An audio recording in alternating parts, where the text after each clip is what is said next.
Ezekiel is packed with so much different things. I hope you guys are reading along. So we've got those little bookmarks. There's still 2 more weeks. So if you haven't read any of Ezekiel, I'm not going to lie, the most hopeful, glowing, happy portion of the book is these last 2 weeks. So grab a bookmark and read these next 2 weeks for sure. If you've been reading along in the reading guide that we've provided, you'll notice that the tone of this week's readings are different than what we've read from the past. So, kind of every week I get up here and I explain this prophecy of judgment against God's people, the people of Israel, and it just feels so heavy. Well, this week there was actually nothing about Israel. Maybe tangentially, but all the prophecies were against other nations this time. It's like every other nation that's around Israel, well, they're under God's judgment as well. And it makes me kind of say, wait, time out. The big problem that I think God has with his people is that they're choosing to worship other gods, and they're breaking this covenant that they had entered into. What about these other countries, right? These other nations that don't know anything of God, they certainly don't have this covenantal relationship with him. Why is God mad at them? How can he expect them to behave in any sort of way, in order to receive judgment, just like we're seeing in the rest of Ezekiel? And that's the question that we're going to try to answer today. But have you ever felt that way, like you're doing something, you're playing some game, you're participating in something, and then you don't even know the rules until you've already lost? And it's like, oh, well, it turns out you should have. I remember I went to a birthday party as a kid. It was one of those laser tag places. That's fun, right? Every kid loves laser tag. You go in the little dark room, you put your vest on, they activate your guns, and then they release you into this dark room with only black lights. And they're the blue base is over here, the red base is over there, and here I am this is going to be great. And so I look and I find a spot. Oh, we're filming this, isn't it? I can't be moving around. No, we'll do it. I find a spot, right, where my back's covered and I've got a good view of everyone and I'm hitting everyone. It's like a perfect spot, like practically no one's hitting me. It's one of those where if you get hit, your vest lights up and be you've been hit, and so then you got to walk back to your base, you got to scan back in and then go back out. Well, I'm there the whole time and I could see people from the other team just walking back, get them, then they got to run back and the same kid coming and I'm hitting them every time. I'm yes, crushing it. Well, then at the end, you go back in that little room, you take your vest off and you look at your scores. My score is super low. You've got to be kidding me. No one else out there was as good as I was, right? And then the other team won, and it's okay, whatever. It's random or something. I'm trying to explain it away. And then one of my friends comes up and he tells me, oh, so you're playing it wrong. So to get points, you have to hit these little boxes on the roof. And it really doesn't matter how many people you hit. That doesn't give you a lot of points. You actually lose nothing for being hit. It's only about hitting these boxes. So if you can get to the box and hit it just once before someone hits you, that's worth it walking all the way back and forth. I'm it's that one kid that was just walking back and forth just getting hit. Yeah, he probably got a really high score. I'm well, that's lame. That's a completely different game. It's I would have obviously not hid in the corner and protected myself. I would have just run right to that little box and hit it as many. It's I would have acted completely differently if you would have told me that was the rules and that's how we were going to be keeping score. But I didn't know. So it's how am I supposed to be held accountable, right? Why are you going to say that I lost and have a lower score when I'm doing as best as I can? I feel that's what the nations would say. Right? It was well, you never told us. What do you mean that you had expectations on us? How can you now come and say, you will be destroyed? Some of the things that he's saying here, it's the same things he's saying about Israel. I was well, God, you didn't even reveal yourself to us. And so perhaps, and what we'll find is that God has universal expectations, not just on his people, but on all people, all nations, all creation. By the very fact that we are created. And that's what we're going to explore today in chapter 28 of Ezekiel. We're going to be checking out the kingdom of Tyre, particularly the king of Tyre. Tyre is an island city. It's an independent city-state, but it's also the seat of kind of a larger empire made up of other independent cities. They're on the coast. They're far away. They're not made up of Israelites, not made up of Canaanites, the people that were in the promised land before Israel came. And there's not too much diplomacy that happens between Israel and Tyre. And the Bible, especially this passage, kind of gives us everything we need to know. A little bit the chapter before. Hopefully you read it. Again, I can't read this whole thing, but hopefully you guys are. But what we'll see here is everything we need to know about God's expectations for this foreign pagan king, the king of Tyre, and where he stepped wrong and why he is going to be judged. So I invite you, read with me. We're going to read the first 10 verses, and then we'll read the next 10 verses. 1, 2, 3, 4, 5, 6, 7, 10, 9 verses, then the next 9, because it goes up to 19, so that means it wouldn't be 20, because that'd be 2 10s. I had to do some quick mental math there. I think I did it right. If I didn't, you can tell me later. All right, so the first 10 verses of chapter 28, I'll read it from here. It'll be up on the screen. The word of the Lord came to me. Son of man, say to the ruler of Tyre, this is what the sovereign Lord says. In the pride of your heart, you say, I am a god. I sit on the throne of a god in the heart of the seas. But you are a mere mortal and not a god, though you think you are as wise as a god. Are you wiser than Daniel? Is no secret hidden from you? By your wisdom and understanding, you have gained wealth for yourself and amassed gold and silver in your treasuries. By your great skill in trading, you have increased your wealth, and because of your wealth, your heart has grown proud. Therefore, this is what the sovereign Lord says. Because you think you are wise as a god, I'm going to bring foreigners against you, the most ruthless of nations. They will draw their swords against your beauty and wisdom and pierce your shining splendor. They will bring you down to the pit, and you will die a violent death in the heart of the seas. Will you then say, I am a god in the presence of those who kill you? You will be but a mortal, not a god, in the hands of those who slay you. You will die the death of the uncircumcised at the hands of foreigners. I have spoken, declares the sovereign Lord. So that's the message to Tyre. Tyre is an amazingly wealthy, powerful city, nation, and that kind of goes to their head, and they say, I'm a god. And God says, no, you're not, and I'll prove it. And then he has mortals kill this so-called God and turns the very place that he claims to be his throne, the heart of the seas, he turns that into his grave. This tremendous reversal where you think you're God, you're not. And I'll prove it. This is a refrain that we see over and over in the Bible. Anyone that elevates himself to be God, God will humble them. An explicit example is in Acts chapter 12. King Herod claims to be God, then he dies right there on the spot. You can read it in Acts chapter 12. We see multiple times that God opposes the proud, but exalts the humble, or gives grace to the humble. Common theme. If we elevate ourselves high, God will remind us who we are. We are not God. That's what this says, right? King of Tyre, you think you might be God, you're not. When we have our wealth, when we have our beauty, our power, our wisdom, whatever it is that allows us to access things and to gain things for ourselves here in this world, it can be tempting for us to start thinking like, hey, I'm actually doing pretty well here. And maybe we don't think we're God, but we think maybe a little higher of ourselves, closer to God. That's your pride. That's dangerous. God will remind you, you're not God. And then in chapter 28, but verse 11 through 19, only the 9 verses there, God instructs Ezekiel to take up a lament. Lament is like a mournful song that remembers what once was, that remembers this great fall that the king of Tyre had. Let's read that together. The word of the Lord came to me, Son of man, take up a lament concerning the king of Tyre and say to him, this is what the sovereign Lord says. You were the seal of perfection, full of wisdom and perfect in beauty. You were in Eden, the garden of God. Every precious stone adorned you, carnelian, chrysolite, and emerald, topaz, onyx, and jasper, lapis lazuli, turquoise, and beryl. Your settings and mountings were made of gold. On the day you were created, they were prepared. You were anointed as a guardian cherub, for so I ordained you. You were on the holy mount of God. You walked among the fiery stones. You were blameless in your ways from the day you were created till wickedness was found in you. Through your widespread trade, you were filled with violence and you sinned. So I drove you in disgrace from the mount of God, and I expelled you, guardian cherub, from among the fiery stones. Your heart became proud on account of your beauty, and you corrupted your wisdom because of your splendor. So I threw you to the earth. I made a spectacle of you before kings. By your many sins and dishonest trade, you have desecrated your sanctuaries. So I made a fire come out from you, and it consumed you. And I reduced you to ashes on the ground in the sight of all who were watching. All the nations who knew you are appalled at you. You have come to a horrible end and will be no more. So that's the section of scripture we're reading for today.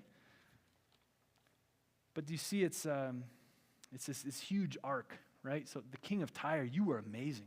You were everything. You were in the Garden of Eden. You were an anointed cherub, a guardian cherub of God.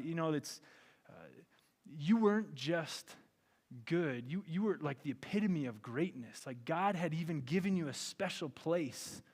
And he says he's in the garden, and he's going to be the guardian of the garden. So you take care of this space. So you're not God. God is God. But here you can take care of this. You can be the gardener, protect the garden, and maintain it. But you didn't.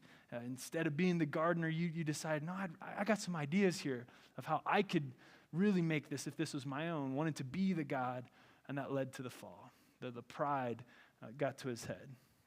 The main message we see here in this prophecy and then the lament against the king of Tyre is this: you are not a god, you are just the gardener. Just remember, you are not a god, you're just the gardener. God has his garden, and now we take care of it. Now, I want to point a couple things out, though, because this is where the fun part comes in. When you look at this passage and you hear you were anointed as a guardian cherub, a cherub like an angel, and so some people think, wait, is Ezekiel actually talking about the king of Tyre here, or is he talking about an angel? Because ancient Hebrew tradition has an origin story of Satan that says he started as an angel in heaven and then he fell into his present position.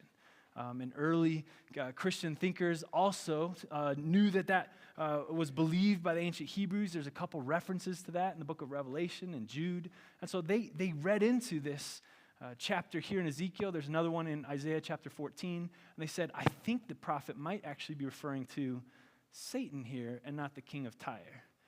The question is he? Who is he talking about? Who is Ezekiel talking about in this story? Is it just the king of Tyre, or should we see something else? Yes, he does want us to see something else in here, but it's not Satan. It's not an origin story of Satan, and I just want to give you 4 quick reasons why it's not that. The first and easiest reason is in chapter 12, verse 12. Son of man, take up a lament concerning the king of Tyre and say to him. God explicitly tells Ezekiel to talk to the king of Tyre. This isn't just a prophecy out to kind of whoever, and now it's up for interpretation who he's talking about. He specifically says this is for the king of Tyre. Speak to him. So we have to take him at his word, at face value. This is a message from God to the king of Tyre. Okay, but maybe there's allusions to other things. Yeah, that's fair too. The second reason, though, why I don't think this is talking about Satan is that the only real descriptions that make us think of Satan is the fact that he said cherub, that he said angel. And so now we're in the spiritual realm. But to Ezekiel, the cherubs are in the earthly realm. Where were the cherubs in Ezekiel?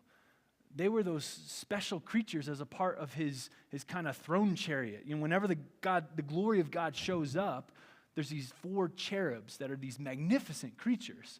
But they are very much tied to the will of God. They've been set apart specially for God's service. And so that's what Ezekiel knows cherubs to be, not some beings that are in heaven or before time.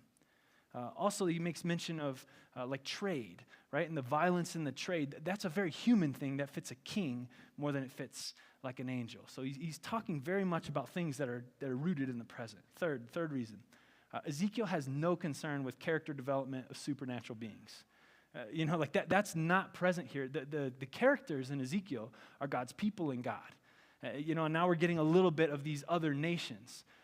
There are these gods that come up, but they're just names of gods that Israel's worshiping instead of their God, Yahweh, the true God. He doesn't go into their backstory or what they're about. So if we were to read Satan's backstory into this passage, it would be just forcing it in there when Ezekiel has no intention. There's no other passages that are trying to talk about kind of the nature and the character of these spiritual beings. He's very much talking about people here and now and the relationship between God and them.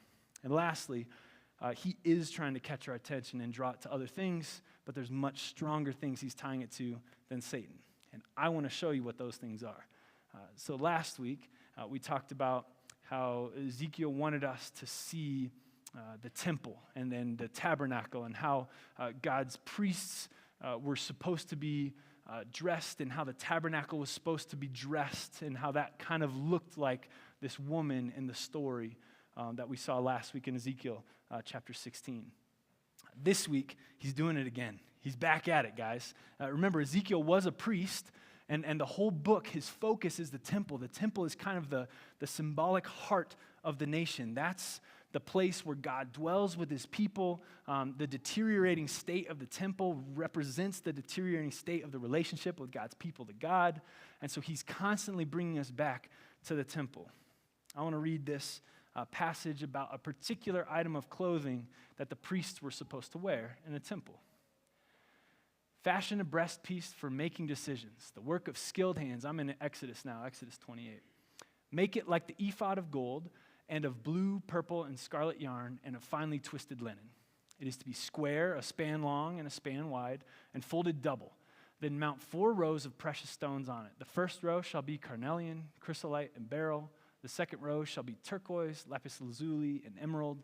The third row shall be jacinth, agate, and amethyst. The fourth row shall be topaz, onyx, and jasper. Mount them in gold filigree settings. And so you have, the priests are supposed to wear this chest piece that has rows of these precious stones on it. And what is the king of Tyre wearing? He says, this is Ezekiel now, 28, verse 13. You were in Eden, the garden of God. Every precious stone adorned you, carnelian, chrysolite, and emerald, topaz, onyx, jasper, lapis lazuli, turquoise, and beryl. Your settings and mountings were made of gold. On the day you were created, they were prepared. All of those are represented in that Exodus passage. There's 3 extra gems in Exodus that aren't here in Ezekiel. Some of these specific gems, the only place they're located in the Bible is in these 2 passages. And the only place, there's some that they're talked about just as precious stones, but the only place that they're worn is here on the king of Tyre and then the priests and the temple. So what Ezekiel is saying when he's painting this picture of who the king of Tyre is, he wants us to hear and remember, oh, like a priest. Oh, the king of Tyre is like a priest. And that's exactly, that's the cherub. What's the cherub? The cherub to Ezekiel is this special, magnificent being that God has placed in a specific role to serve him.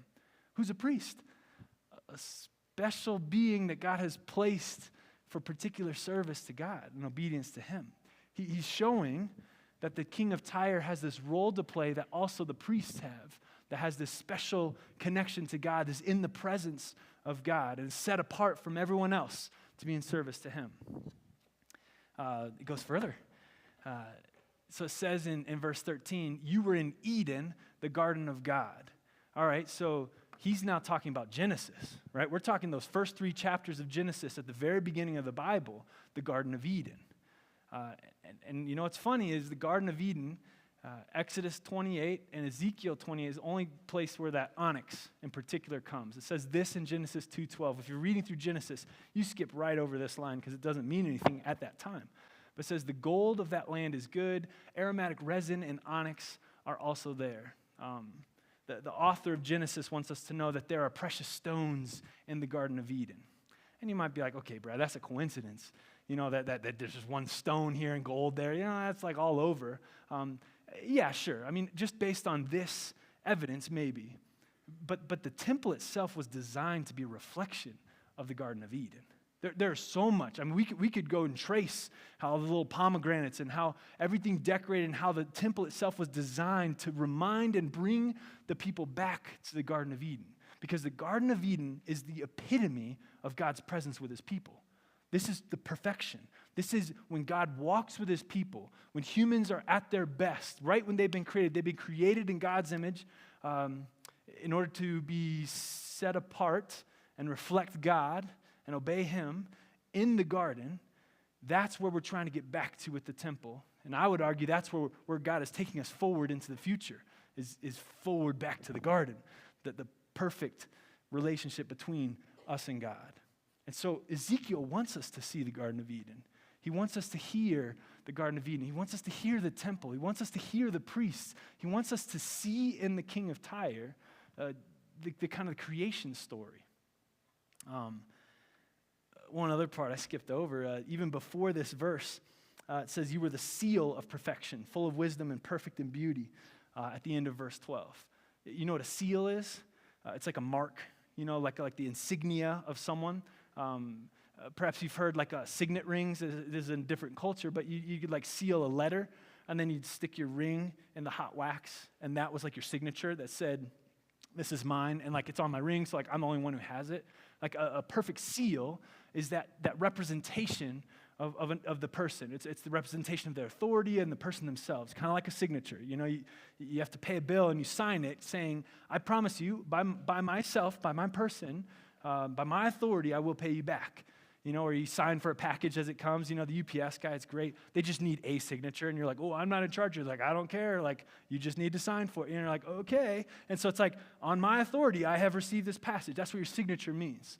So when the king of Tyre is called the seal of perfection, that means that there's a representation of someone else, right? Like there's an authority in the king of Tyre. He is the seal of God, right? He's the gardener, not the God. So it's not his authority that he has. He is the seal. He's the signet ring. He's the insignia, the thing that can mark God. He is a special creation that is given a particular role to represent God in the world. And then when we start thinking about creation, that's humanity. Humanity was created in the image of God, it says. The image of God is like a statue of God, right? So God's not physically present on the earth, but we hold the authority and the representation of God. There's so many connections here. But what we're supposed to see with the king of Tyre is we're supposed to see the king of Tyre being humanity, but humanity at its absolute best. In these verses, we're supposed to see a humanity that's designed to be the guardian, the gardener, right? And we're supposed to be in God's presence. It says close to the mount of God, symbolizing the presence of the holy being close. This was the design of humanity. The king of Tyre, you were it. You had everything, and you were elevated to this place. But then we have verses 15 and on. And it kind of comes down from there, right? Like you were the ideal, but the story of the king of Tyre is just like the story of Genesis, just like the story of Adam and Eve, just like that perfect Garden of Eden, how it ends. In the Garden of Eden, so Adam and Eve, they say it would be good for us to be like God. Their pride gets in the way, and they take fruit from the tree of the knowledge of good and evil, and they eat it. And then God banishes them from his presence, kicks them out of the Garden of Eden, and he bars them from ever returning. King of Tyre, so I drove you in disgrace from the mount of God, and I expelled you. It's very similar language to what we saw in Genesis chapter 3. There's even more connections if we want to go deeper. What we're supposed to see here in the king of Tyre is not the story of Satan's origin. It's not supposed to tell us more about these mysteries that we see. It's telling us the story of the king of Tyre, but it's also telling another story. It's telling the story of humanity. It's telling our story. This is us. The king of Tyre is meant to represent us and all of our glory and all of God's potential that he's given us, all the wealth and generosity he's given us, and in our pride, how we turn from him and how he kicks us out of his presence. This is our story. So when we say, you are a God, you are not a God, you are just a gardener, that's saying, I am not a God, I am just a gardener. And it's meant to be universal. See, if we go all the way back to the creation narrative, now we're not talking about a nation that had a specific covenantal relationship with God. We're talking about every single human being under the sun. And guess what, King of Tyre? That's you. You're included in this story of Adam and Eve in creation. We all are. What this is meant to be is an explanation of, well, how can God demand that the King of Tyre live a certain way? We have to remember, we're not a God. We're just a gardener. Imagine you leave for a trip this summer. You're going to be gone for months. You're visiting, you're going on a road trip, but you need someone to take care of your lawn. So you hire some high schooler and you say, hey, look, I'll pay you like, I don't know, $400, right? And just take care of the lawn, make sure the HOA is off my back. You know, like I'll give you the key code to my garage. You can use the mower, the clippers, whatever you need. Like I entrust you to making sure that it stays maintained when I come back. And you leave, and you come back, and you go to your house, and you're going to pay the guy, and he's real excited. You're like, how'd it go? And he's like, great. Oh, you've got such amazing tools. Like, oh, it's so fun. I tried them all out. And after the first time that I just kind of like mowed the lawn and, trimmed the trees, I had some ideas. You'll never come check out the backyard. I turned it into a BMX dirt bike racing track. You're like, what? Why? Like that? No. You were supposed to maintain my yard, not turn it into something different. You didn't have the authority to be able to change what my yard was going to be. Like I had hired you to maintain it, and you got carried away. You started thinking, well, I've got better ideas of how to use this space, and then start using it. That's like us if we're the gardener, right? Where God says, here, maintain this. This is my garden. This is my kingdom. This is my estate. Maintain it. You can use my tools. I will provide enough so that you can sustain yourself and your family, and you'll have enough to replenish whatever tools you need. And we start saying, okay, wait, what if? Yeah, I want to do this. I want to do that without checking. We don't have that authority. We're not the God. We're just the gardener. And I feel like that's what's happening here with Tyre, right? They're the kid that said, wait, hold on. I bet I could. Or really, it's what if I turn this into, some sort of company that could then outsource a bunch of work, and I can make a ton of money for myself. And now it's some warehouse that stores other lawn equipment or something where he's invested and he's made great wealth for himself, but at the cost of disgracing the garden that God had called him to maintain, to guard, to cultivate. So the big question for us is, well, okay, then what is our task? Like, what does God expect then? Like, I'll try not to change it, right? It's like, but how much freedom do I have in this? And that's where I want to go to the back half of verses 11 through 19 and see, well, where did the king of Tyre go wrong? And where he went wrong, well, that's where we need to choose the opposite and keep us focused on what's right. In verse 15, it says, you were blameless in your ways from the day you were created till wickedness was found in you. So the easy application from this is choose righteousness over wickedness. All right, next point. No, I feel like that is so vague. Right? Oh, of course, so do good instead of bad, right? That makes sense. We have to understand and think, what does it mean to choose righteousness instead of wickedness? So what wickedness does is it does not want to be straight. It does not want to be to the straight and narrow. It kind of wants to go left or right a little bit. Here's what I say. Here's two things I say. No, the first thing I say is wickedness plays in the boundaries. Righteousness aims for the middle. And I view it like this. If you're ever playing golf, which I don't, but if I did, I have in my life, okay? Like I know what I'm talking about. See, you hold it, I'm a lefty. You hold it and you look and there's like a little flag, right? And the flag represents the hole. The goal in golf is you have to hit the ball into the hole. Now what if you're playing with your friend, right? And instead of aiming at the hole, they're aiming like a little bit to the right. And you're like, what are you doing? They're like, oh, I'm aiming for the green. And the green is the real short grass right next to the hole. Because they're like, if I can get it onto the green, then I'll have a chance to putt it in from a close shot the next time. And they're like, you're not going to hit a hole in one, so like, why aim for the hole?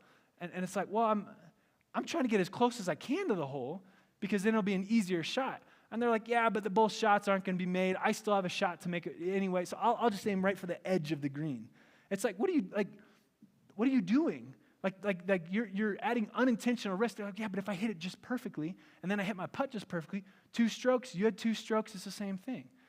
It's like that's what it looks like to have wickedness, is when you start justifying playing in the boundaries, right? Where it's, oh, I don't need to aim straight. I mean, I just got to make sure that I'm like not in the rough, like not in those long grass, not in the lake, not in the sand trap over here. So here, we got to take it out of the abstract and make it practical. This isn't about rules and about saying like, well, I know that I'm bad at golf, so I better just shoot right for the hole because it's going to go far the other way. So let me just have very narrow rules. It's how comfortable are you playing on the boundaries? So, for example, if you catch yourself saying things like, well, I'm not sure my boss would approve, but it'll definitely work out.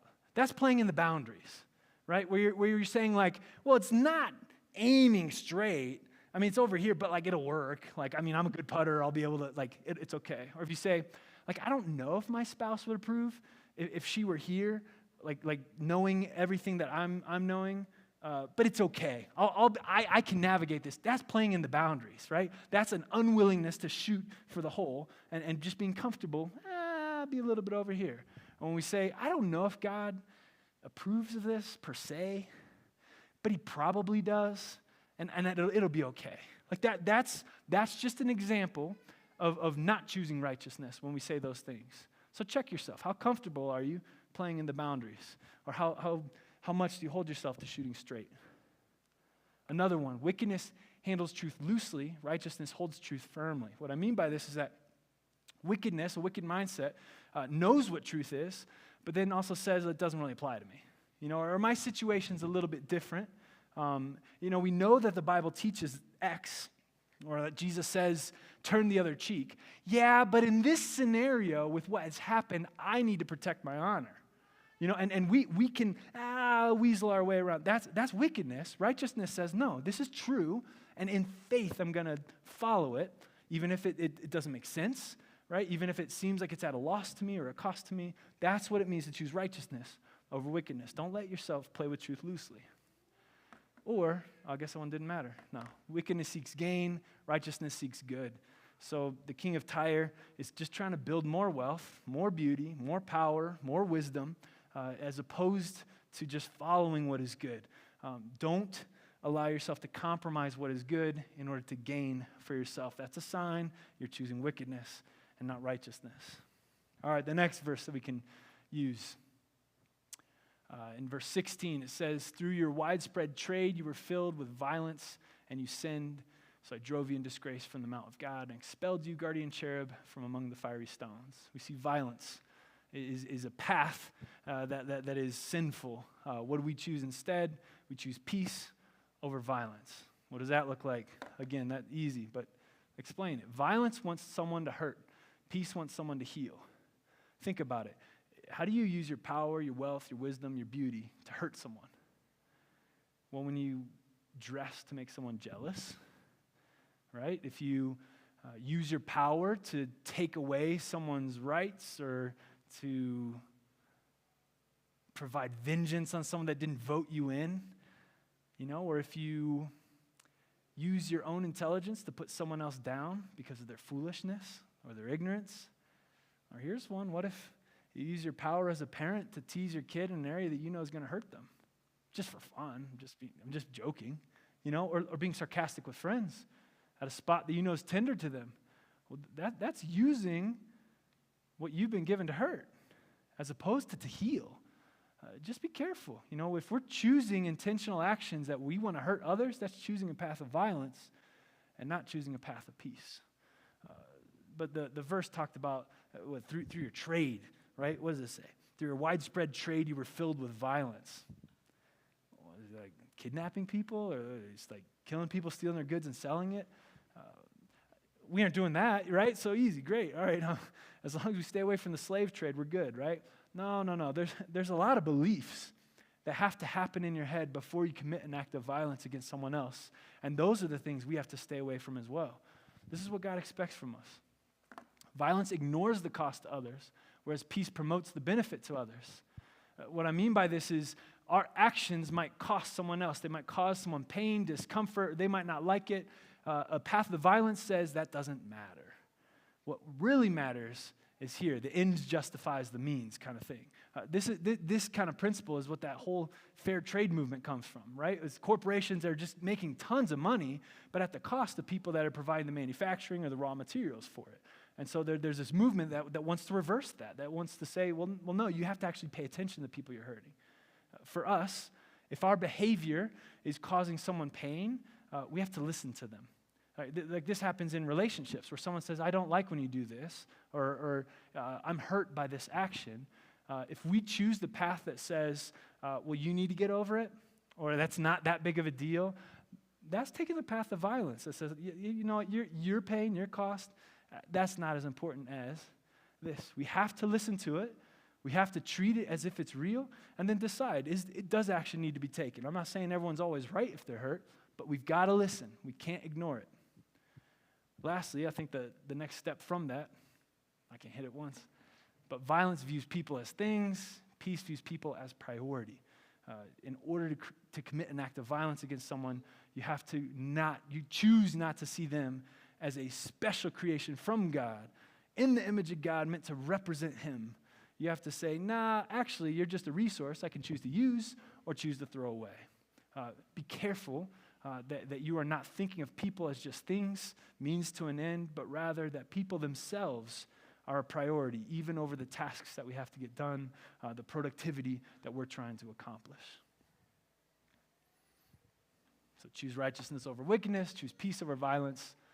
And then the last verse, in verse 17, it says, your heart became proud. Counted your beauty, and you corrupted your wisdom because of your splendor. It's that pride deep within us.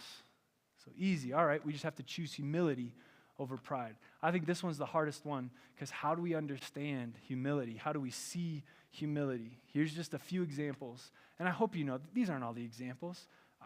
We have to think about these things. What is it in your life that fits? What is it that we're doing?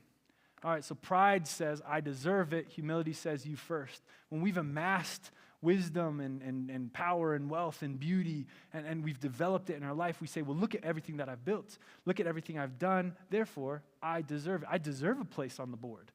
Absolutely. Like, I deserve to be able to park there. Or like, because I have done this certain thing, I have earned the right to that lane, when changing lanes, whatever it is.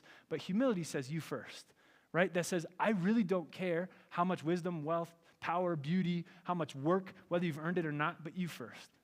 Even people that don't deserve it, right, over us. That's what humility looks like.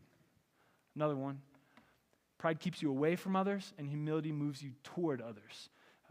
When pride creeps in, you start becoming aware of how much smarter you are, how much wealthier you are, how much power you are. There's just a differential between you and everyone else. And your pride keeps you, wants others to recognize and you to recognize, I am different from them. I am better than them. They are not in my class. They are not a part of who I am. But humility reaches people and goes to people, even people who are less than us, less beautiful than us, less wise than us, less wealthy than us. And we're drawn to people in humility. And lastly, this one's going to take some explaining. But pride fixes other people quickly. Humility has the patience till others make mistakes. What I mean by this is this. When we have pride and we feel good about what we have and we see someone who's lacking in it, our pride wants to immediately fix them, help them. And sure, we think that that's being good for them, right? Like if we have wealth and they do not, we say, well, here, I can fill you up with my wealth. Or if we have knowledge, right? We have wisdom and someone else is lacking, they don't know something. Well, here, let me fill that up real quick for you. Pride wants to do it very quickly because even though we say, I'm helping them out, really it's for you. You want to feel the weight of your wealth. You want to feel the weight of your wisdom. You want to flex. Be like, yeah, I do know that. Oh, you don't know that? I know that. Here you go. And so what pride does is it tries to fix all the people around them with everything that you have.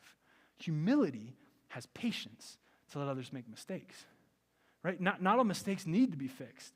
Like, here's one for me. If I hear someone saying something wrong, like an incorrect fact, I feel a burden to correct them. Why? I mean, seriously, what about small stuff, right? Like, oh, the score of the game yesterday was 3-1. It's like, well, actually it was 4-1. You missed a late goal. Why do I feel I have to tell them that? Is that for their benefit? No. That's because I feel the need to flex. Ooh, I know that one. Ha! Oh, you mispronounced that word. But we do this all over with people we want to fix in our life. Humility is having the patience to let them make a mistake, right? And then humility is having the patience to be with them if it's a mistake that needs fixing, right? I mean, those mistakes, you just got to let those go. But what if it's they're messing up their life? Pride says, well, you have to do this, this, and this, or else blah, blah, blah, blah, blah. You can do it. I've got the answers. Here, go. Humility says, okay, what do you need to do? Oh, you made a mistake. Well, here, I'll walk with you in it. I'll help you sort this one out on your own, and I'm going to resist my pride to flex and say, well, I've got it all figured out. So that's a characteristic of choosing humility over pride.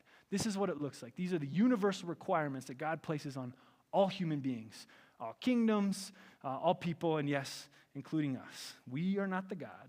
We are just the gardener, and this is our commission. Choose righteousness over wickedness, choose peace over violence, choose humility over pride. God has expectations for us. Jesus told a parable about a man that left on a long trip, not unlike our illustration gave his possessions to 3 servants, and said, manage them as I'm gone, and then when I come back, we'll see what you did. And he comes back. One person had turned it into a BMX bike ramp. I'm just kidding. But two servants managed it well, and what God told them in the parable is exactly what we're going for. We recognize that we are gardeners. We're specially commissioned to a job here on earth, and he tells them what we want to hear, and that's, well done, good and faithful servant. So here's questions that we can hopefully apply this to our lives and try to really understand, well, what does this look like for us? First, in what ways do people act like they're a God? I say people so that it's a little more veiled. You don't have to say how you think you're a God, but think that one in your heart. Where are you tempted to say, yeah, I am in control, or I do have the authority to call my own shots here, or I can kind of make my own truth. Second, between choosing righteousness, peace, or humility, which is hardest for you? Which one of those is the least easy for you, least natural? And then lastly, how can you know how God desires for you to act? So I'm thinking down into the real nitty-gritty, the specific details of your life. How can you know if he wants you to do X versus Y versus Z? Talk about these in community groups. Be thinking about these in your own quiet time. Talk about them over lunch. Help this message really apply to us so that we can follow him with where he leads us. If you're following along, next week, Ezekiel 33 to 34. We read 35 this week, so then we'll go 36, 37, 38, 39. These are filled with hope. So if you haven't read any of them because you're kind of scared because Ezekiel's a tough book, read these. This is the end of Ezekiel. I told the worship team, I'm glad Ezekiel has an ending. It doesn't just stop right here, but there's messages of hope. We'll be reading that next week and talking about it. And then if you'd like to meet me up here at the front, we'll talk about what we're doing over the summer to try to live God's love beyond ourselves. All right, would you pray with me this morning? Dear God, you are our God. We are not. We recognize that, and so we bow before you. As your gardeners, we're ready to be commissioned by you for whatever job you have for us. We want to know you. We want to be with you, just like the king of Tyre is portrayed as having this special access to you. We thank you for all the gifts you've given us, for the power, the wealth, the beauty, the wisdom that you've given us, Lord. And I pray that you would guide us and direct us. Keep us humble so that we can use those things in a way that protects your garden, that tends to the kingdom that you are planting here, even in this little square of Castle Rock that we're in, Lord. We love you. We want you to be infused within us, and we bow before you. In your name we pray, Lord. Amen.